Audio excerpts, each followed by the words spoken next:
I don't care if you're a truck dealership, a car dealership, an independent shop.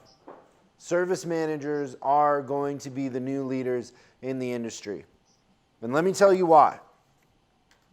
Because most general managers or dealers came from the sales department. They know nothing about service. Their egos are tied to how many cars they sell. So when they wake up in the morning, they're thinking, how many cars are we going to sell today? If they're sitting in a bar and you're like, how are you doing? They're going to talk about how many cars they sold, what their front end, what their back end gross is most of the time. They know very little about service. In fact, I wish I had $1 every time a dealer had told me, can you just take my service department so I don't have to deal with it? Like literally they only have it because they have to have it, right? And so as the industry is changing and manufacturers are doing everything they can to go direct to consumer, and as we're going through this and factories are shut down, there's going to be disruption in the pipeline. All of a sudden, service is sexy. All of a sudden, fixed ops is where it's at, right?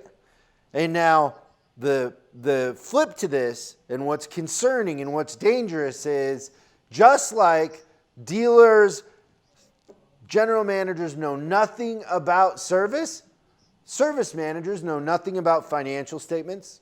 They know nothing about sales.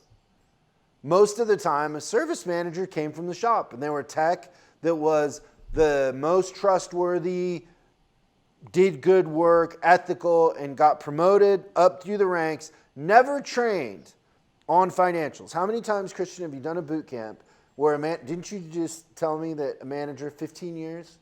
Yeah. Never seen a financial. Just yesterday. 15 years, never seen a financial. We see it all the time. So we need to train service managers. We need to train them on financials. We need to train them on sales. One of the best things that ever happened in my career is I went to F&I school. I sold cars because I come from fixed ops. I was a very successful general manager. I owned my own dealership, and I came from fixed ops. I'm a success story when it comes to that. But I knew that I needed to understand F&I. I knew that I needed to understand salespeople. You know, managing advisors and managing salespeople are two completely different animals, right? You were a sales manager. It's a completely different world. And it's an experience you can't fake. Yeah, and and you start at zero. Like the thing that we take for granted in service is the traffic's kind of coming in. Mm-hmm. Like the traffic's coming in, you don't really have to work that hard for it. Sales is zero. Like nobody's coming in unless you do something. Like you might have, like let's say you're a Toyota dealership. You might have one hot model. Everybody wants the new Highlander hybrid or whatever. But after you sell your 9 of those, everything else is work. Yep. You gotta understand marketing. You gotta understand sales. You got to understand how to manage salespeople, systems at a completely different level. It's different and it's harder in different ways. It's not that service isn't hard, but it's just different, right? Agreed. And so we've been talking about it over and over again in our coaching groups, how we're going to take service managers, we're going to turn them into general managers. That's the path we want, and we want to show them through the steps, like how you do that, through the training and the mentoring. We actually came up with a cool like list of steps in the process. Chris, do you know why this is also going to be true in the future and why it's really relevant now? Tell me. Well, Peter Drucker says that the principal purpose of business is to do what? A, create a profit. B, create 5-star reviews, or C, to create a customer. Peter Drucker said 5-star reviews? No, he didn't. Because he was like this. He was like alive in the 1940s, right? Dude, like he just passed away a few years ago. Yeah, he's a few years ago, like 85. Maybe 10 keep years. going. So profit and customer experience, basically. No, he didn't say profit. He says that the principal purpose of business is to create a customer. Now, here's what's changing.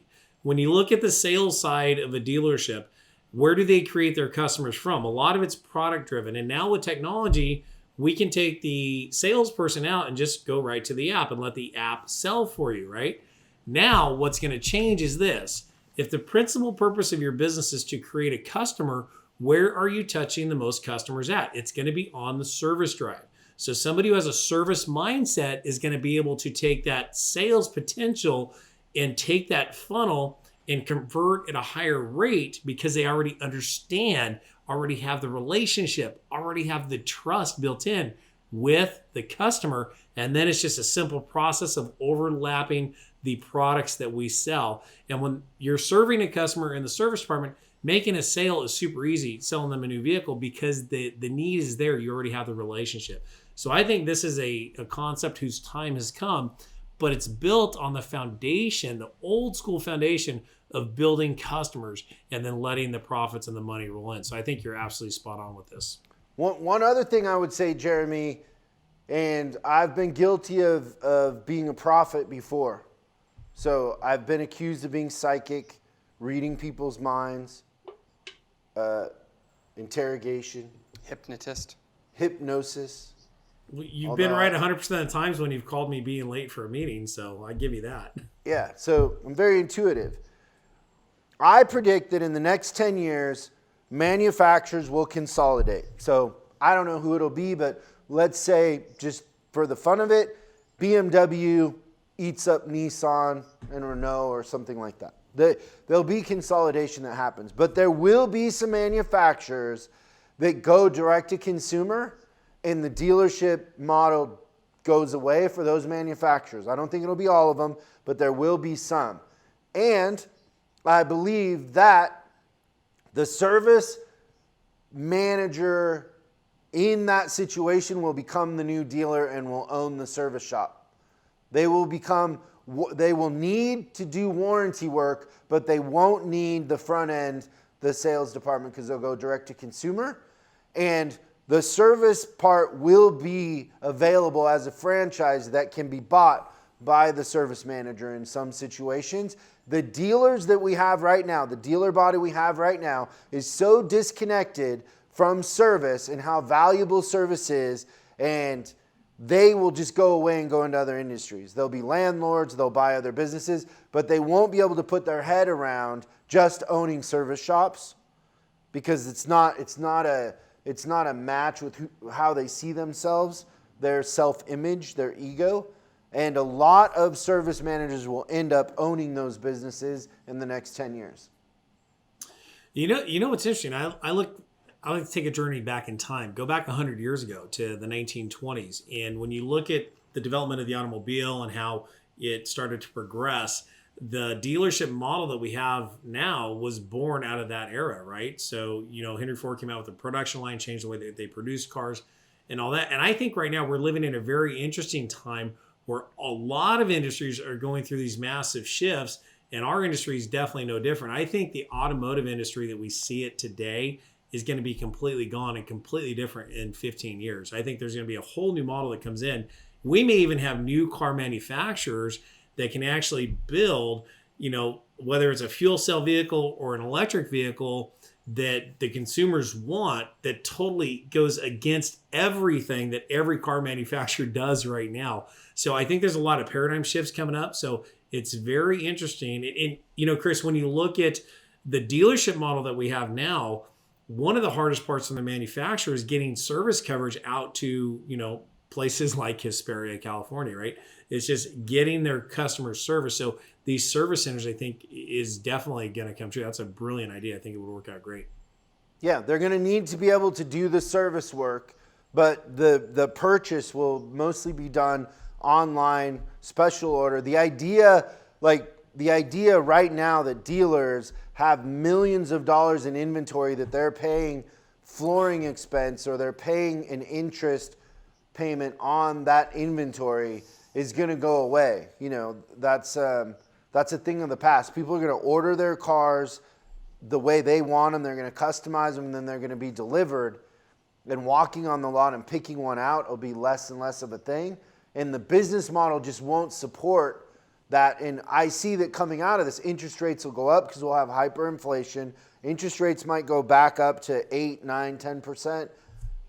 because it's just kind of, that's how the cycle goes. And at that point, it just won't pay for dealers to have a big inventory. And that's when, that's when some of them will flip. Not all of them. I think that, Highline probably will stay kind of where it's at. It'll change and morph. But I do think some of the manufacturers aren't going to be able to survive. And they see, because I've sat in the meetings, they see the dealer body as an obstacle to them servicing customers and selling cars the way they want to. Yeah, I think it's really clear that the direct-to-consumer thing is on the horizon right now. Even with Tesla, like, you don't go and look at the lot. It's super interesting that Toyota saved Tesla, gave them money and a plant in General Motors, like literally saved them because they want that deflection. They want somebody to be the first one through the wall. And so Tesla was the first one through the wall, but now, oddly, even in Texas, where he had a hard time selling, and if you go to Dallas, there's more Teslas than anything. It's like a badge of honor there. Even though he can't sell them there, it's a badge of honor. Now he's going to open a plant there, and so they'll have to allow it, right? And then the biggest state that still was the holdout that really matters, because Texas does sell a lot of cars, will now be direct-to-consumer too. Yep, and you can do it in a shopping mall. So just my point is, service is the future. And so if you're a dealer, if you're a service manager watching this, you need to get hip to how fixed ops works, how, like Jeremy said, Peter Drucker said, how profit is created, because that's what business is about. And reach out, let us know, we'll help you. But that's our model now as a company, is moving more towards how do we take service managers that have been undertrained but are good leaders and turn them into the future general managers and dealers, shop owners in our industry. Thank you so much for watching this clip of Service Drive Revolution. Now you can catch the full episode on YouTube, iTunes, or Spotify, or wherever you consume your podcast. If you have any questions, go ahead and post them in the comments below. Make sure you subscribe and hit the bell icon so you're notified when we post new episodes. I'm Chris Collins, and you can find me on Facebook and Instagram at Chris Bulldog Collins. And I'll see you again on the next episode.